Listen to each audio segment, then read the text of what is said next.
At ayun po mga ka-tiyan, magandang araw po sa ating lahat. For today's video ay tinignan ko yung CCTV ko. Ayan.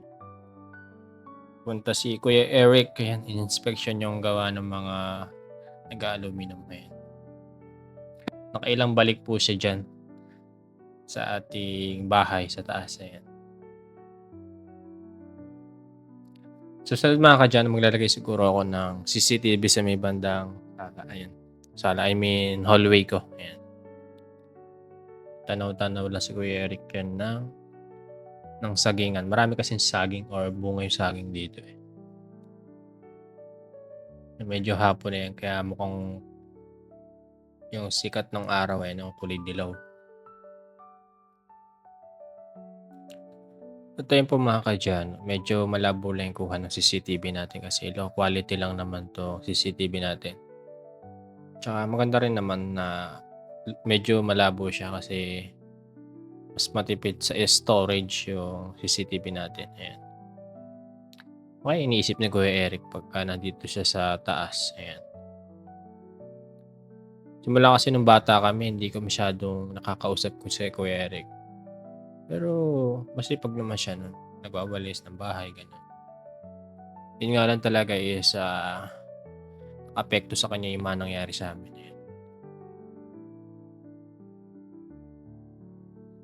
Ayan, nakaupo lang siya dun sa tapat ng pintuan.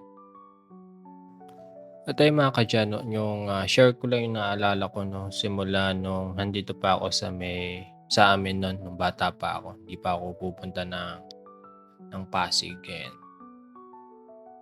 Sipag si Kuya Eric dating makipagtanim sa may ng palay eh. At siyempre, nung nag-college, ewan ko lang kung anong nangyari. Hindi kasi natuloy nung nag-college na first year college. Hindi ko alam kung anong dahilan bakit hindi siya natuloy. Ayan.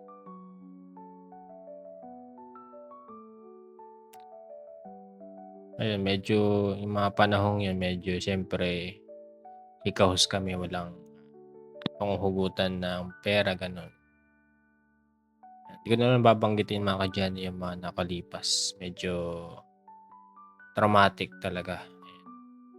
Buti nga kinuha ko ng tita ko sa Pasig eh, kundi nagaya na ako doon sa mga kapatid ko. Ayan. Alam mo yung mga ka-diyan, no, yung nawalan ka ng magulang tapos siyempre yun yung buhay mo eh. Tapos biglang nawala. Parang wala ka ng dahilan para bumangon pa sa umaga, ganun. Ang schedule ko dati nun, pa-absent lang ako pagka papasok ng school eh. Natanda ko grade 8 yata ako nun. Ayan. Papasok lang ako pag gusto ko. Tsaka pag sa school namin, di pa uso yung uniform. Naka-ako lang ako nun, naka-shorts, ay hindi, naka-pantalon ako din, t-shirt na white lang. Minsan may kulay pa, ayan. Then papasok siyempre walang baon. Bibigyan naman ako mga ₱5 ganun. Pero nakakatamad talaga pagka mga panahon gulong-gulo pa yung isip ko nung grade 8, ayan. Ay mga ka-diyan, ano iniisip ni Kuya Eric 'pag nandito siya?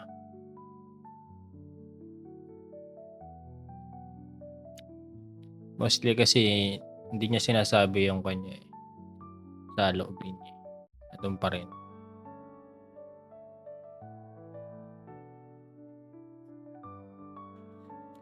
Ay mga ka-diyan, tanaw-tanaw lang sa mga paligid diyan, ayan. At balik sa loob, silip, baba, ayan mga ka-diyan, yun lang naman ang ginagawa niya rito. Sana balang araw makausap natin siya ng about sa past, yung nakaraan siyempre. Mahalaga pa rin kasi yung nakaraan kasi dun tayo matututo eh. Yung tanggapin yung nakaraan.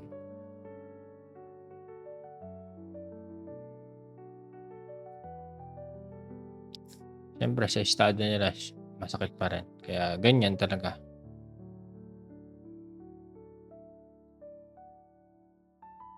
Eh, medyo may hangin din sa taas mga ka-diyan kasi medyo mainit lang ngayon kasi tag-araw. Susunod mga ka-diyan, magkakabit pa tayo ng ibang CCTV, ibang anggulo para maganda yung kuha natin mga ka-diyan.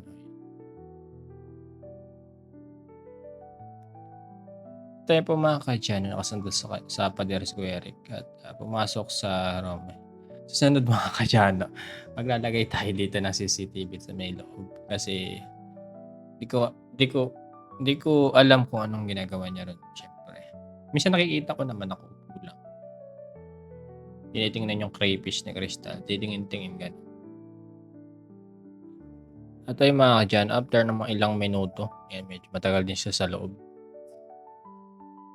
Medyo may kortinahin ganyan diyan, ayan.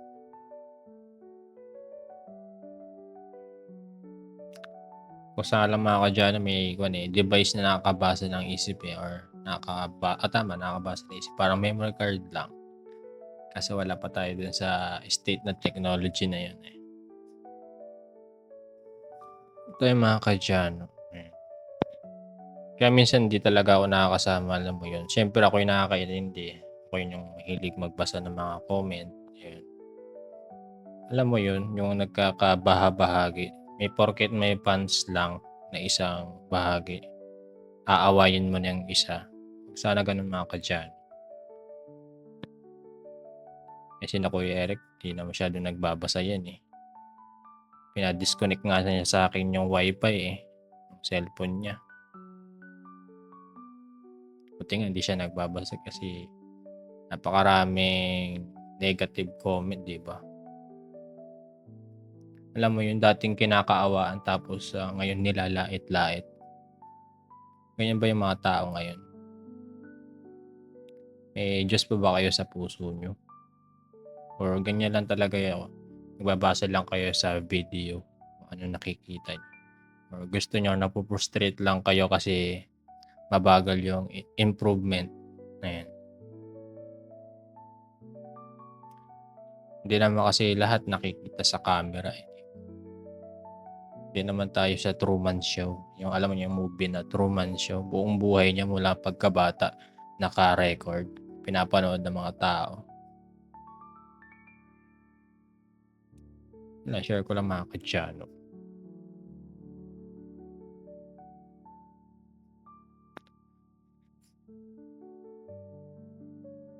Ayan, chine-check niya uli yung pinto. Medyo may kulang pa kasi sa pinto na yun, eh. Yung sa may bandang hampa niya. Walang pang pigil doon sa pinto pag sinasara siya. Tinitingnan niyang mabuti yung pintuan natin mga ka-diyan. Nagagandahan siguro. Akala niya kahoy pero aluminum yan mga ka-diyan.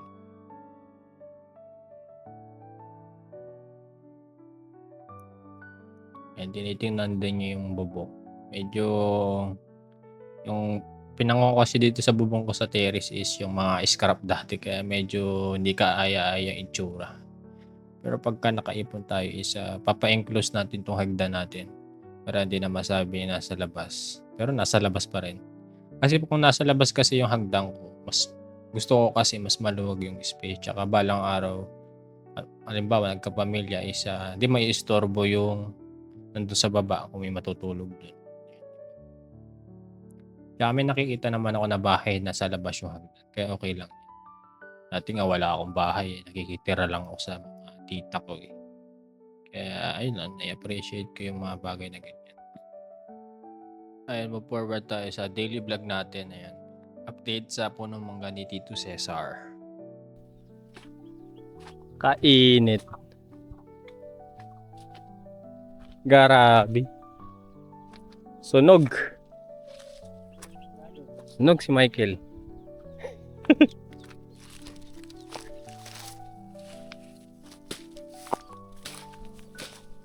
Init na nga, nagbawas pa ng lilit. Ba, mabilis nang tumubo. Lakas talaga ni Michael, hindi ko kaya na.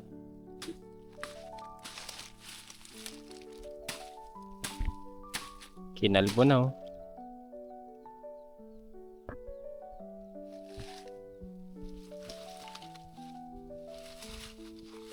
Okay, isang buwan lang yan. Makapalagay yan. Oo, maganda lang. Napalabong niya kasi itong isang to, yo. Dalabaw ko siya. Ayun, may bunga nga, oh. Marami. Mahaba. Mas mahal yan kaysa Indian.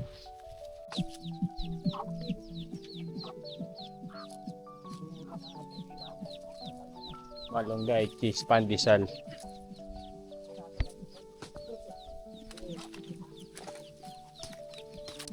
Bilis na maglinis. Isang araw lang pala ito eh. Kalbo na agad. Kinalbo na ang mangga. Ganda nung ko dito. Medyo mahangin ngayon. Medyo malamig na yung hangin. Kasi kanina napakainit. Kinalbo na ang yung mangga dito kina Tito Cesar. Ay, meron pa isa. Ayun na. Sa taas, mangga. Ayun. Ito? Ay, sa saging. Yung taas pa yan. Ibang klase. Yung mangga, oh. Natalo ng saging. Parang kamay talaga yung saging. Ano? Bulok na. Bulok na yan. Matagal na siguro dyan. Bilad na araw. Matagal na dyan yan. Ito, akong baksak. Bulok na, oh. Ah? Oo. Hindi naman ah. Eh, brown na.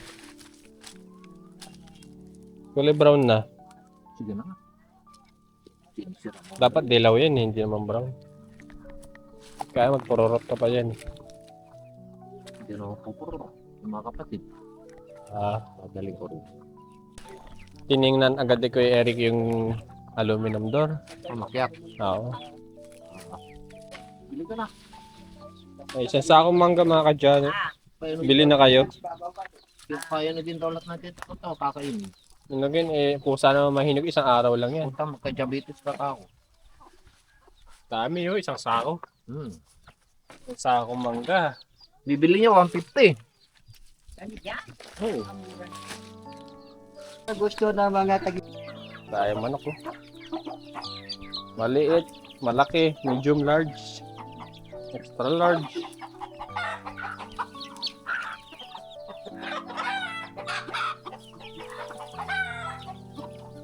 Takot sa akin yung manok. Adain mo. Ay, may bunga pa. Para-parehas na.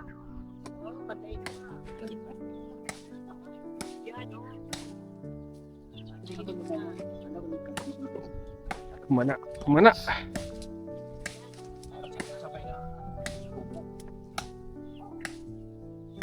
Hindi ka tatali. Buti pa lang itak mo nang ginamit mo. Buti pa itak mo yung ginamit. Itak mo sa.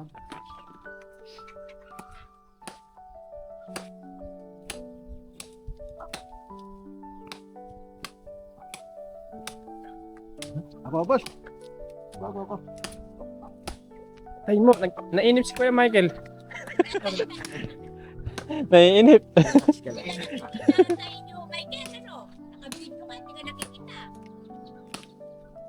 Kanina, binidyoan ako sa babaw ka eh. Si ID nakita. Sino? Hindi ko si ID, kaya natutulog nakita sa video. Aw. Kita mo mukha mo, Michael, para makita ka sa inyo. O kay Madam Mary, Nandun na eh. kumakain ako, nabidyoan ako. Wala sigurong nanonood, ano? Hindi, siya. Pumunta ako doon, sabi nga ni Mindang, Ate Mindang eh. O Michael, Sikat tapos na ka yung na ba Michael. doon sa trabaho mo? Sabi ko, saan? Pinatay si Mary, sabi niya. Kumakain ka pa, sabi na, bidyohan ka. Walang hiya ka, bakit nanood ka ba? Sabi niya. Artista na. Yan na napanood sa inyo, no? Hindi ko siguro doon ka nakalain. Matangkad siya, no? Kaya kaya. Kuhan ko kami sa media dyan. Dito to ba nagtataga?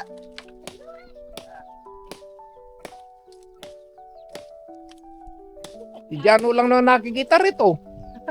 Ayun sila. Hindi ka tama makikita ah. Oo. Nakita mo kami. Oh. Kunwari nanonood kami.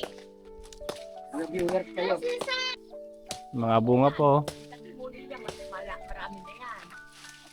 Pagdating ng isang taon, babakasyon kami. Mga malabo na yan.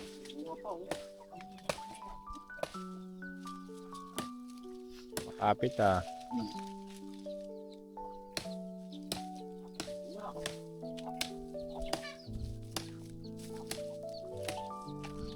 Mahirap na tumuin, madaling patay. Kailangan ko na magpakalyo.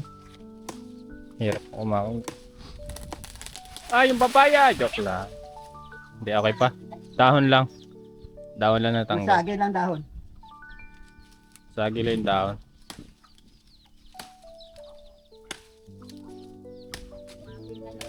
Walang dahon. Nag-araw kasi. Tagulan hitik na hitik, di pinapansin.